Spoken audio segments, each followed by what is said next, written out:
શ્રી ગણેશાય નમઃ મિત્રો, તમે યુટ્યુબ પર આપણી ચેનલ જોઈ રહ્યા છો. આવો આપ સૌનું સ્વાગત છે. આજે આ વિડીયોમાં આપણે સાંભળવા જઈ રહ્યા છીએ મહામાસના વદ પક્ષની એકાદશી, જે જીવનમાં વિજય આપનારી વિજયા એકાદશીની વ્રતકથા અને મહિમા.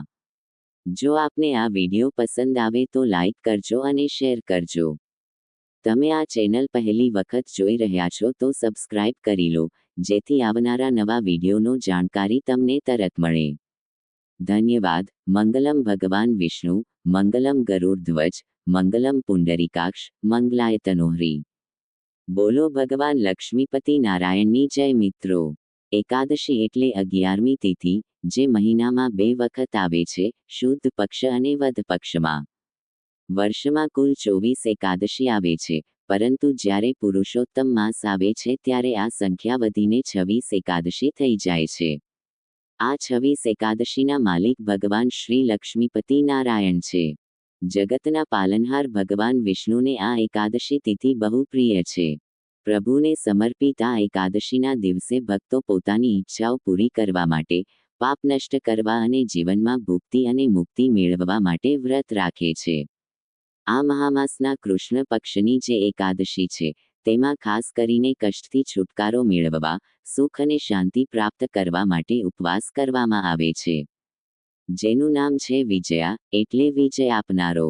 ભગવાન શ્રી રામચંદ્રજીએ આ એકાદશીનું વ્રત સૌપ્રથમ કર્યું હતું. આ વ્રત કરીને ભગવાન શ્રી નારાયણની પૂજા કરી, રાવણ સાથે યુદ્ધમાં વિજય મેળવ્યો. એથી આ એકાદશીનું નામ વિજયા એકાદશી છે, જે મનમાં જેવું ઈચ્છો તે ફળ આપે છે. આજના દિવસે ભગવાન શ્રી નારાયણની કૃપા મેળવવા માટે ભક્તો આ એકાદશીનું વ્રત કરે છે, કથા સાંભળે છે, અને ભગવાન શ્રી નારાયણના મંત્રો જાપ કરે છે. આજે ભગવાન શ્રી હરિની પૂજા વિશેષ થાય છે. જે ભક્તો વ્રત રાખવા માંગે છે, તેઓ સવારે વહેલા ઉઠીને સ્નાન અને અન્ય કાર્ય કરે છે. પરવારે શુદ્ધ વસ્ત્ર પહેરીને ઘરના મંદિરમાં સફાઈ કર્યા પછી સંકલ્પ કરે છે કે તે એકાદશીનું વ્રત કેવી રીતે કરવું છે. ત્યારબાદ પૂજન શરૂ થાય છે. એકાદશીનું વ્રત 2 રીતે થાય છે. એક તો ઉપવાસ, જેમાં ચા, દૂધ, કોફી વગેરે લઈ શકાય છે, અને બીજું છે એક ટાઈમ ભોજન. કેટલાક ભક્તો વ્રત રાખી શકતા નથી, જેમ કે બાળક, વૃદ્ધ, ગર્ભવતી મહિલાઓ અને બીમાર લોકો. તેઓ પણ એકાદશીનું વ્રત રાખવા માંગે છે, તો તેઓ એક ટાઈમ ભોજન લઈને વ્રત કરી શકે છે. આજે વ્રત કરનારે રાતે ભોજન કરવું રહે છે, જેમાં રાંધેલો ભાત અને લસણ છે. ડુંગળીનો ત્યાગ કરીને સાત્વિક ભોજન લેવો છે. આજના દિવસે જે ભક્તો ઉપવાસ કરે છે, તેઓ કંદમૂળ અને ફળો ખાઈ શકે છે. જે ભક્તો આજે વ્રત કરવાનું છે અથવા નહીં, તેઓ ભગવાન શ્રી નારાયણ અને લક્ષ્મીપતિની પૂજા તો કરી જ શકે છે, અથવા મંદિરમાં જઈને દર્શન પણ કરી શકે છે. નહીંતર ઘેર બેસીને મંત્ર જાપ કરીને માનસી સેવા પણ કરી શકે છે. જેમની શ્રદ્ધા અને વિશ્વાસ હોય છે, ભગવાનને સ્થાપના કર્યા પછી 2 તુલસીદળ પ્રભુના ચરણોમાં અર્પણ કરવામાં આવે છે. પછી ભગવાનને ધૂપ, દીપ, નૈવેદ્ય, અને નૈવેદ્યમાં માખણ મિશ્રી, મીઠાઈ, અને ફળ ફ્રૂટનો ભોગ હોય છે. તેમાં એક તુલસીદળ પણ રાખવું. જો આજે તુલસીદળ લેવા ભૂલાઈ ગયો હોય, તો ભગવાનની સેવા માટે તુલસી માતાના સેવા અને પૂજા થઈ જાય, તુલસીજીની સામે દીપક પ્રગટ થઈ જાય. પ્રણામ કરીને ભગવાનની સેવા માટે 2 તુલસીના પાન તોડી શકાય છે. આજે ભગવાનને મૌલી અર્પણ થાય છે અને આપણે હાથમાં લાલ મોરલી બાંધીએ છીએ, જેને આપણે રક્ષાસૂત્ર કહીએ છીએ. લક્ષ્મી નારાયણ સહિત સર્વે દેવી દેવતાઓને વંદન કરવું છે. આજે ગીતાજીનો પાઠ કરવો પણ શક્ય છે. ભૂલ માટે ક્ષમા માંગવી જોઈએ. પૂજા પૂરી થયા પછી આખા દિવસ પ્રભુનું નામ યાદ રાખવું છે, અને જે લૌકિક કામ છે તે કરતા રહેવું. કારણ કે આપણે સંસારી છીએ, તો લૌકિક કામ કરીને પણ પ્રભુની સેવા કરીએ છીએ. આપણા માટે તો વ્રત અને ઉપવાસ વધુ છે, સાધુઓ માટે જ છે. વૈજ્ઞાનિક રીતે જોતા, અઠવાડિયે 15 દિવસમાં એક વખત ભૂખ્યા રહેવાથી શરીરને આરામ મળતો છે અને સ્વાસ્થ્યમાં સુધારો થાય છે.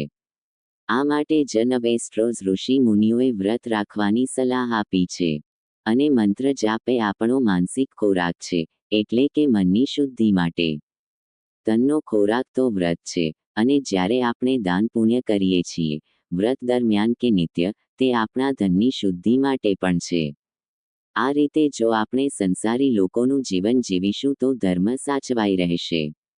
પહેલી રોટલી ગાયને અને છેલ્લી રોટલી કૂતરાને આપવી એ આ નિયમનું કારણ છે કે અમે પશુઓ અને પક્ષીઓને પણ આહાર પહોંચાડી શકીએ. કારણ કે આ આપણું ફરજ છે. જ્યારે માણસ પોતાનું કામ ઠીક રીતે નથી કરે ત્યારે તે દંડનો ભાગી બને છે. જ્યારે શનિની સાડે સાતી ઢૈયા આવે છે ત્યારે ઈશ્વર જ તેને દંડ આપે છે. ચેતીને ચાલવું મનુષ્ય છીએ તો મનુષ્યતા તો રાખવી જ જોઈએ. ભગવાન શ્રી નારાયણને ખુશ કરવા માટે આજના દિવસે વ્રત કે ઉપવાસ હોય કે ન હોય, પરંતુ આપણે માનસી સેવા કરીને એકાદશીમાં જે નિયમો રાખવા હોય તે માનવા જોઈએ. પ્રભુને પ્રસન્ન કરવા માટે કોઈની નિંદા કરવી નહીં, દિવસ દરમિયાન સૂવું નહીં અને આજના દિવસે વ્યસનોથી દૂર રહેવું જોઈએ. ઘરમાં કોઈ અશુદ્ધ વસ્તુ ન લાવવી, જેથી ઘરમાં પવિત્ર વાતાવરણ રહે. આજના દિવસે વડીલોની સેવા કરવી અને જેટલો શક્ય હોય તેટલો જરૂરિયાતમંદની સેવા કરવી જોઈએ. જો પ્રભુએ જો આપ્યું હોય તો બ્રાહ્મણોને દાન અને દક્ષિણામાં આપો અને મનમાં નકારાત્મક વિચાર ન લાવવો. આજે બ્રહ્મચર્યનું પાલન કરવું, સાફ સફાઈ રાખવી અને તુલસીના વૃક્ષ પાસે દીપક જરૂર જલાવવો, સવાર અને સાંજ. જૂઠું બોલવું નહીં, મન, કર્મ અને વચનથી કોઈને પણ આડા ન આવવું, પરેશાન ન કરવું. આ બધા નાના મોટા નિયમો આપણા જ હિત માટે છે, આપણું કલ્યાણ થાય છે, અને આપણા ગ્રહો પણ સારા થાય છે. આ બધું કરવાથી આજે પીપળાના વૃક્ષની પૂજા થાય છે. પીપળાનું વૃક્ષ જે સર્વદેવમય છે, ભગવાન શ્રી લક્ષ્મીપતિનો પણ વાસ છે, અને સર્વે દેવી દેવતાઓનો પણ વાસ મનાય છે. માટે પીપળાના વૃક્ષની નીચે પાણી અર્પવું અને 108 પ્રદક્ષિણા કરવી જોઈએ. સૂતરનો દોરો લપેટવો અને ધૂપ દીપ કરવો પણ જોઈએ. આથી વૃક્ષોનું પૂજન આપણા ઋષિ મુનિઓએ બતાવ્યું છે, જેથી અમે પ્રકૃતિનું જતન કરીએ. ફક્ત પૂજા કરવી નહીં, તુલસીજી, પીપળા અને વડલાની પૂજા નથી, પણ તેમનું જતન પણ કરવું છે. સાળ સંભાળવું પણ એક પ્રકારની પૂજા છે. ગૌમાતાની અને બળદની સેવા કરીએ જેથી ગાય માતાની રક્ષા થાય. આ દિવસે નહીં, પરંતુ દરરોજ ગૌમાતાની અને બળદની સેવા કરવી જોઈએ. સેવા કરવી છે બળદની, જેને નંદીશ્વર કહે છે. એ ભગવાન મહાદેવનું વાહન છે અને ગાય માતા ભગવાન શ્રીકૃષ્ણને ખૂબ પ્રિય છે. કહેવામાં આવે છે કે જો ભગવાન શ્રી કૃષ્ણના પરમ વચન ગીતાજીનો પાઠ કરીને પિતૃ દેવતાને અર્પણ કરીએ તો પિતૃ દેવતા પ્રસન્ન થાય છે, એમને મુક્તિ મળે છે અને ઘરમાં સુખ શાંતિ રહે છે. આજના દિવસે ભગવાન શ્રી હરિ નારાયણના કોઈપણ મંત્ર 108 વાર જપી શકાય છે. ગાયત્રી મંત્ર પણ જપી શકાય છે. ભગવાન સૂર્યનારાયણની ઉપાસના કરવી, જેમને સાક્ષાત ભગવાન શ્રી નારાયણનો અવતાર માનવામાં આવે છે. આજે ભગવાન શ્રી હરિ સાથે લક્ષ્મી દેવીનું પણ પૂજન કરવું. કરવાથી માતા મહાલક્ષ્મીની કૃપા રહે છે. જિંદગીમાં યશ, કીર્તિ, ધન, વૈભવ અને વિજય મળે છે. આ રીતે આજે ભગવાન શ્રી હરિના પૂજા કરીને એકાદશીનું વ્રત કરવું કે નહીં, પણ પૂજન તો જરૂરથી કરવું જોઈએ અને વ્રતકથા સાંભળવી પણ જરૂર છે. હવે એકાદશીની વ્રતકથા સાંભળીએ. બોલો ભગવાન શ્રી લક્ષ્મીપતિ નારાયણની જય. એક વખત ધર્મરાજ યુધિષ્ઠિરે ભગવાન શ્રી કૃષ્ણને પૂછ્યું, હે જનાર્દન, મહામાસના કૃષ્ણ પક્ષની એકાદશીનું નામ શું છે? તેની વિધિ મને કહો. ત્યારે ભગવાન શ્રી કૃષ્ણ કહે છે, હે રાજન, મહામાસના કૃષ્ણ પક્ષની એકાદશીનું નામ વિજયા છે, તેનું વ્રત. અવતરણ ચિહ્ન. પ્રભાવથી માણસને જીવનમાં વિજય મળે છે, શત્રુઓની બાધા અને ભય દૂર થઈ જાય છે. વિજયા એકાદશીની શક્તિના ભાવથી તેના મહાત્મ્યનું શ્રવણ કરવાથી જ બધા પાપ નાશ પામી જાય છે. આમ કહીને ભગવાન શ્રીકૃષ્ણ આગળ કહેવા લાગ્યા. એક વખતે દેવર્ષિ નારદજીએ જગતપિતા બ્રહ્માજીને પૂછ્યું, હે પરમપિતા, તમે મને મહામાસના કૃષ્ણ પક્ષની વિજયા નામની એકાદશીના વ્રતનું વિધાન બતાવો. ત્યારે બ્રહ્માજીએ કહ્યું, હે નારદ, વિજયા એકાદશીનું વ્રત પ્રાચીન છે અને નવા પાપોને નાશ કરનાર છે. ત્રેતા યુગમાં જ્યારે મર્યાદા પુરુષોત્તમ શ્રી રામચંદ્રજીને 14 વર્ષનો વનવાસ મળ્યો, ત્યારે તે શ્રી અવતરણ ચિહ્ન લક્ષ્મણજી અને માતા જાનકી સાથે જ્યારે પંચવટીમાં રહેવા લાગ્યા, ત્યારે લંકાના રાવણે સીતાજીનું હરણ કરી દીધું. આ દુઃખદ સમાચાર સાંભળીને શ્રીરામજી અને લક્ષ્મણજી ખૂબ જ વ્યાકુળ થઈ ગયા અને સીતાજીની શોધમાં નીકળી પડ્યા. ફરતા ફરતા શ્રીરામજી મરણાસન જટાયુ પાસે પહોંચ્યા. જટાયુએ પોતાની વાર્તા સાંભળાવી અને સ્વર્ગલોકમાં મોકલી દીધા. થોડા આગળ વધ્યા ત્યારે શ્રી હનુમાનજીનો સંપર્ક થયો. હનુમાનજીએ સુગ્રીવ સાથે મિત્રતા કરી અને સુગ્રીવના ભાઈ વાલી, જે અધર્મી હતા, ના વધ કર્યા. ત્યારબાદ સુગ્રીવે શ્રી રામચંદ્રજીને મદદ કરી અને બધા વાનર સેનાને સીતાજીની શોધ માટે મોકલ્યા. હનુમાનજી શ્રી રામચંદ્રજી પાસે આવીને આનંદદાયક સમાચાર આપશે કે સીતાજીની શોધ થઈ ગઈ છે. ત્યારબાદ શ્રી રામચંદ્રજીએ સુગ્રીવની સહમતિ લઈને વાનરો અને વીછોની સેના સાથે લંકાની તરફ આગળ વધ્યા. જ્યારે શ્રી રામચંદ્રજીએ સમુદ્ર કિનારે મહાન અગાધ મગરમચ્છોથી ભરેલી સમુદ્ર જોયો, ત્યારે તેમણે શ્રી લક્ષ્મણજીને કહ્યું, હે લક્ષ્મણ, આ મહાન સમુદ્રને કઈ રીતે પાર કરીશું?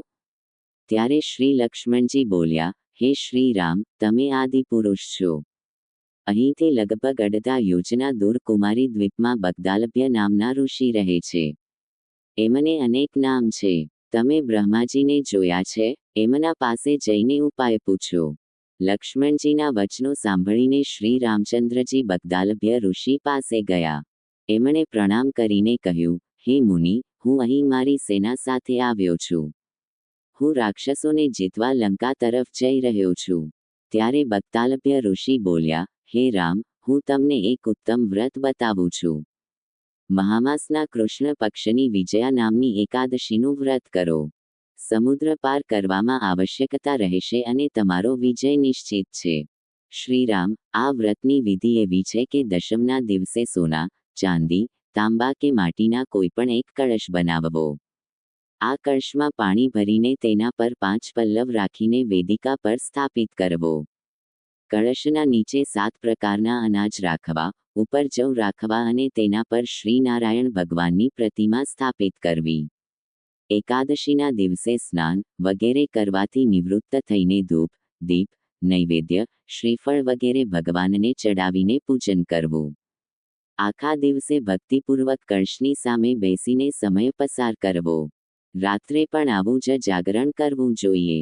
દ્વાદશીના દિવસે નદી કે તળાવમાં સ્નાન કર્યા પછી આ કળશને બ્રાહ્મણદેવને દાન આપવું છે. હે રામ, જો તમે આ વ્રતને સેનાપતિઓ સહિત કરશો તો ચોક્કસ જ વિજય મેળવી શકશો. શ્રી રામચંદ્રજીએ મુનિની આદેશ અનુસાર વિધિપૂર્વક વિજયા એકાદશીનું વ્રત કર્યું અને તેના પ્રભાવથી દૈત્યો ઉપર વિજય મેળવ્યો. ભગવાન શ્રીકૃષ્ણ રાજા યુધિષ્ઠિરને કહે છે, હે રાજન, જે મનુષ્ય આ વ્રતને વિધિપૂર્વક કરશે, તે બંને લોકમાં વિજય મેળવી શકશે. જે ભક્તો આ વિજય એકાદશીનું મહાત્મ્ય સાંભળે છે, તે પાપોમાંથી મુક્તિ મેળવે છે. તેની પાઠ શ્રવણ ફક્ત યજ્ઞના ફળ જેવું છે. આ રીતે સ્કંદપુરાણમાં માસના કૃષ્ણ પક્ષની વાત છે. વિજયા નામની એકાદશીનું મહાત્મ્ય વિશે કહેવામાં આવ્યું છે. બોલો લક્ષ્મીપતિ નારાયણની જય.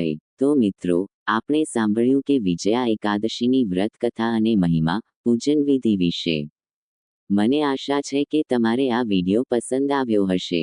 એકાદશીનું વ્રત એવું છે કે જો બહેનો માસિક ધર્મમાં હોય તો પણ તેઓ વ્રત રાખી શકે છે.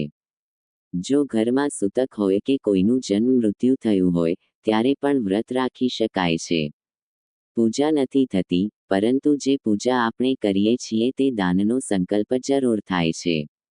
જ્યારે સૂતક પૂરું થાય ત્યારે બહેનોને 4 દિવસ પછી માસિક ધર્મ પૂરો થાય, ત્યાર પછી તેઓ દાન પુણ્ય કરી શકે છે. આ રીતે વ્રતનો સંકલ્પ થાય છે. આજના દિવસે આપણે જે કંઈ કરીશું, તે પ્રભુને અર્પિત થાય છે. એટલે આજના દિવસે કર્મમાં ચોખ્ખાઈ રાખવી જરૂરી છે. જો કોઈ આગંતુક ઘેર આવે તો તેમને ફૂલ નહીં, તો ફૂલની પાંખડીના રૂપે કશુંક આપવું જોઈએ, કારણ કે ભગવાન શ્રી નારાયણ ભક્તજનોના ઘેર આંગણે કયા સ્વરૂપે આવે, એ કોઈને ખબર નથી. શાંતાકારમ ભુજગૈનમ, પદ્મનાભમ, સુરેશમ, વિશ્વાધારમ, ગગન સદૃશમ મેઘવર્ણ શુભાંગમ લક્ષ્મીકાંતમ કમલનયનમ યોગીભેર ધ્યાન ગમ્યમ વંદે વિષ્ણુ ભવભયહરમ સર્વલોકૈકનાથમ.